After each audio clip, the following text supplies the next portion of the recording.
الحمد للہ الذی کفا والصلاة والسلام علی من لا نبی بعد اما بعد. السلام علیکم ناظرین.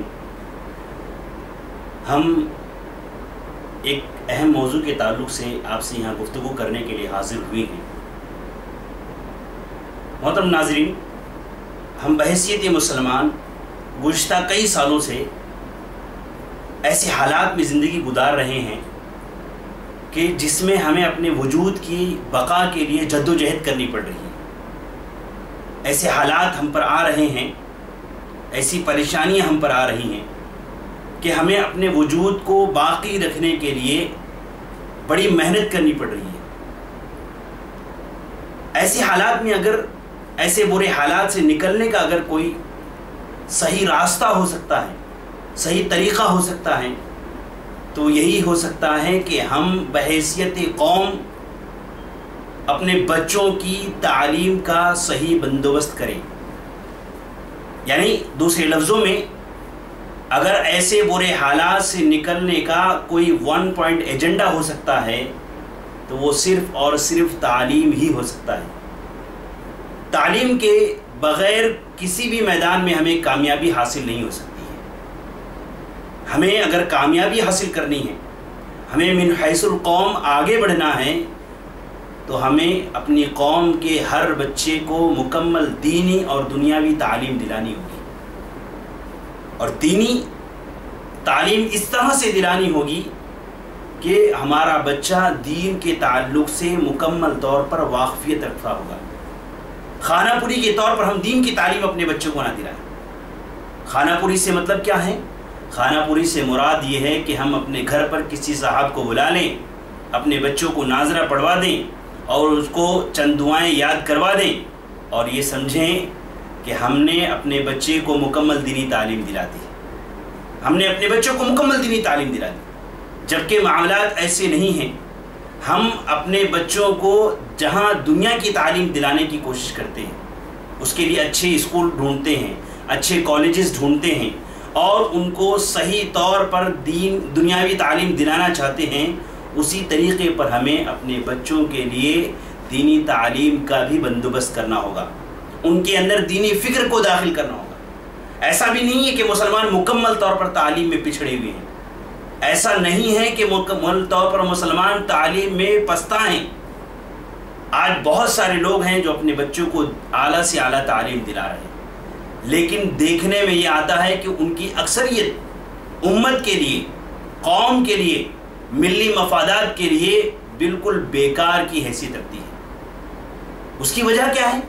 اس کی وجہ یہ ہے کہ جو ہم اپنے بچے کو اعلیٰ تعلیم دلاتے ہیں تو ہماری فکر کے اندر یہ بات ہوتی ہے، ہماری سوچ میں یہ بات ہوتی ہے، ہماری نیت میں یہ بات ہوتی ہے کہ ہمارا جو بچہ ہے وہ آگے چل کر کے ہمارے مستقبل کا ضامن ہوگا.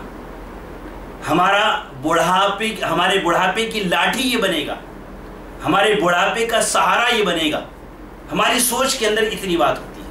اسی وجہ سے ہمارے قوم کے اکثر تعلیم یافتہ افراد جو دنیا کے اندر اچھے سے اچھی ڈگریاں رکھتے ہیں، وہ ہماری قوم کے لیے مفید نہیں ہے بلکہ مضر ثابت ہو رہے ہیں.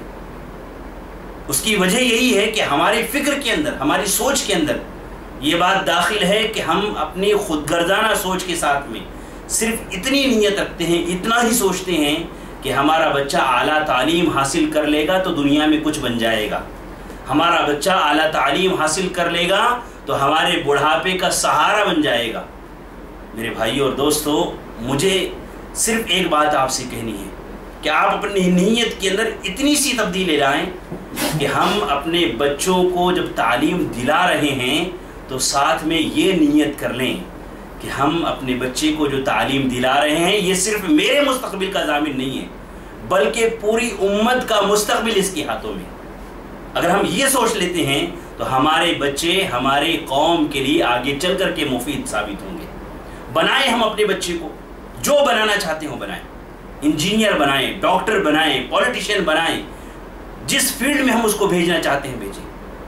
اس کو اچھا کرکٹر بنانا چاہتے ہیں کرکٹر بنائیں. اس کو اچھا فٹ بالر بنانا چاہتے ہیں اچھا فٹ بالر بنائیں. جس اسپورٹس میں آپ بھیجنا چاہتے ہیں اس اسپورٹ میں بھیجیے. جس فیلڈ میں آپ بھیجنا چاہتے ہیں اس فیلڈ میں بھیجیے.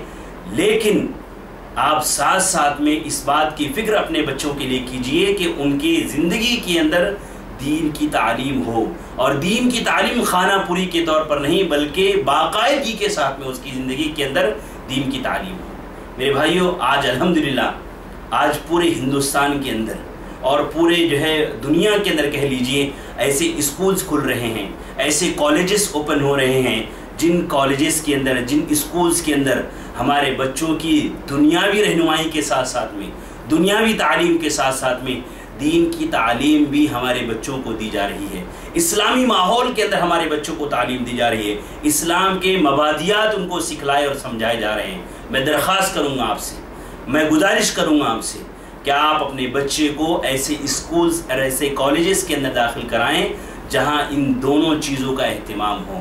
وہاں آپ جا کر کے آپ کا بچہ صرف الحاد اور بے دینی کی تعلیم کو نہ پڑھے، بلکہ وہاں جا کر کے وہ اللہ تبارک و تعالیٰ کے ذکر کو، اللہ کے نام کو جا کر کے پڑھے، اللہ تبارک و تعالیٰ کے اللہ تبارک و تعالیٰ نے جو مخلوقات پیدا کی ہیں ان کے اندر، اس کے اندر غور و فکر کرنے کی صلاحیت اس کے اندر پیدا ہو۔ ایسی تعلیم ہمیں اس کو دلانی چاہیے۔ اگر اس تعلیم کے لیے ہمارے جیب پر اگر کچھ اضافی بوجھ بھی آتا ہے، ہمیں کچھ ایکسٹرا آرڈنری جا کر کے خرچ کرنا پڑتا ہے، تو ہمیں وہ بھی کرنے کی کوشش کرنی چاہیے۔ ہم اپنے اخراجات کم کر لیں، ہم 4 روٹی کھاتے ہیں 2 روٹی کھائیں۔ اپنے بچے کو عید کے موقع پر ہم 4000 5000 10,000 کا کپڑا دلاتے ہیں، تھوڑا سستا کپڑا دلا دیں، لیکن اپنے بچوں کی تعلیم میں کسی بھی طرح کا کمپرومائز نہ کریں۔ میں دعا کرتا ہوں کہ اللہ تبارک و تعالیٰ ہمارے قوم کے جو حالات ہیں ان حالات کو تبدیل فرما دیں۔ من حیث القوم اللہ تبارک و تعالیٰ تو ہمیں دنیا کے اندر ترقی عطا فرما، آمین و تقبل یا رب العالمین۔